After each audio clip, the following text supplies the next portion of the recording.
പ്രിയ വിദ്യാർത്ഥികളെ നമസ്കാരം. എല്ലാവർക്കും സുഖമാണെന്ന് കരുതുന്നു. ഇന്നത്തെ പുതിയ ക്ലാസ്സിലേക്ക് എല്ലാവർക്കും സ്വാഗതം. നമ്മുടെ ഇന്നത്തെ പാഠം എ ഫീനിക്സ് റൈസസ് എന്നതാണ്. ഇന്ത്യയുടെ പാഡ്മാനായ അരുണാചലം മുരുകാനന്ദത്തിന്റെ ആകർഷകമായ കഥയിലേക്ക് നമുക്ക് കടക്കാം. അദ്ദേഹത്തിന്റെ ജീവിതം സ്ഥിരമായ പരിശ്രമത്തിന്റെയും സാമൂഹിക പ്രതിബദ്ധതയുടെയും ഒരു വലിയ പാഠമാണ്. ലോകം നിങ്ങളെക്കൊണ്ട് ഇത് കഴിയില്ലെന്ന് പറയുമ്പോഴും നിങ്ങൾക്കെന്തും ചെയ്യാൻ കഴിയുമെന്നുള്ളതിന് അദ്ദേഹത്തിന്റെ ജീവിതം ഒരു ഉദാഹരണമാണ്. ആദ്യകാല ജീവിതം. കൈത്തറി നെയ്ത്തുകാരുടെ കുടുംബത്തിൽ ജനിച്ച മുരുകാനന്ദം എ ഫീനിക്സ് റൈസസ് എന്ന കഥയിൽ ബബ്ലു എന്ന് വിളിക്കപ്പെടുന്നു.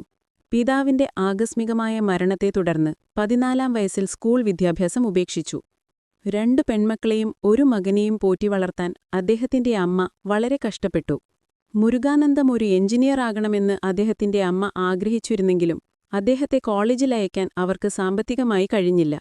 കുടുംബത്തെ സഹായിക്കാൻ ഒരു വെൽഡിംഗ് വർക്ക്ഷോപ്പിൽ ചായ നൽകുന്ന ജോലിക്കാരനായി അദ്ദേഹം ജോലി തുടങ്ങി. പിന്നീട് അദ്ദേഹം ഒരു വെൽഡറായി ഉയരുകയും ക്രമേണ സ്വന്തമായി വർക്ക്ഷോപ്പ് ഏറ്റെടുത്തു നടത്തുകയും ചെയ്തു. പ്രധാന സംഭവങ്ങളും വെല്ലുവിളികളും. അദ്ദേഹത്തിന്റെ ജീവിതം ഒരു വഴിത്തിരിവിലെത്തിയത് ഭാര്യ ശാന്തിയെ വിവാഹം കഴിച്ചതിനുശേഷമാണ്. ആർത്തവ സമയത്ത് ഭാര്യയും സഹോദരിയും വൃത്തിയില്ലാത്ത തുണിക്കഷ്ണങ്ങളാണ് ഉപയോഗിക്കുന്നതെന്ന് അദ്ദേഹം മനസ്സിലാക്കി.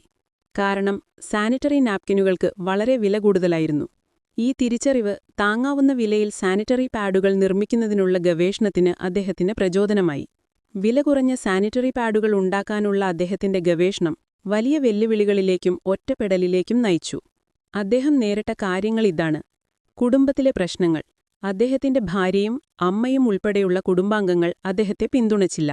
അദ്ദേഹത്തിന്റെ സ്ത്രീകളുടെ ആർത്തവചക്രങ്ങളിലുള്ള താൽപര്യം കുടുംബത്തിന് അപമാനം വരുത്തുമെന്ന് ഭയന്ന് അമ്മ പരീക്ഷണങ്ങൾ അവസാനിപ്പിക്കാൻ അദ്ദേഹത്തോട് അപേക്ഷിച്ചു.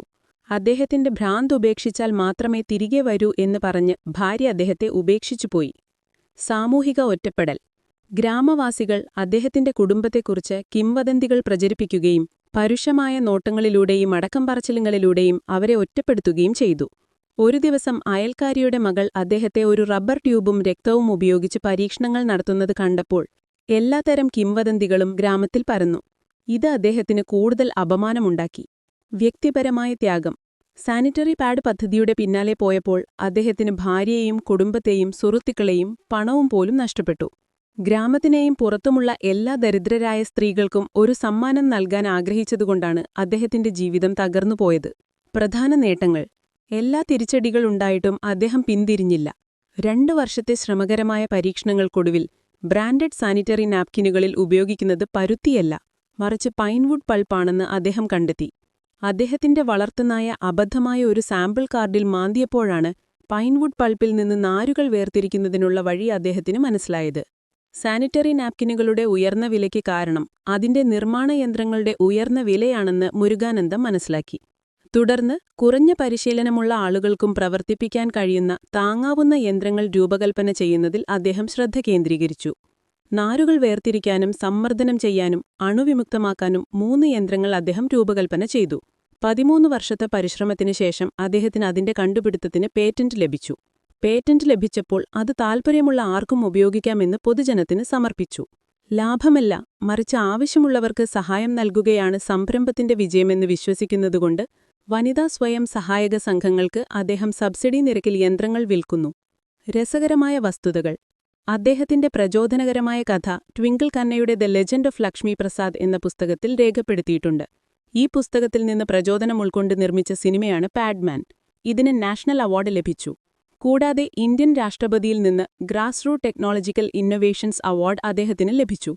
വിദ്യാഭ്യാസത്തിന്റെ ലക്ഷ്യം ജോലിക്കുവേണ്ടി യാചിക്കുകയല്ല, മറിച്ച് സാമൂഹിക പ്രശ്നങ്ങൾക്ക് പരിഹാരം കണ്ടെത്തുകയും നിങ്ങൾക്കും മറ്റുള്ളവർക്കും തൊഴിലവസരങ്ങൾ സൃഷ്ടിക്കുകയുമാണെന്നും അദ്ദേഹം വിശ്വസിക്കുന്നു. മഹാത്മാഗാന്ധിയുടെ ആശയങ്ങൾ പിന്തുടർന്ന് ഇന്ത്യയുടെ സ്ത്രീകൾക്ക് 10 ലക്ഷം തൊഴിലവസരങ്ങൾ സൃഷ്ടിക്കുകയും 100% കുടുംബങ്ങളിലും ശുചിത്വം ഉറപ്പുവരുത്തുകയുമാണ് അദ്ദേഹത്തിന്റെ ലക്ഷ്യം.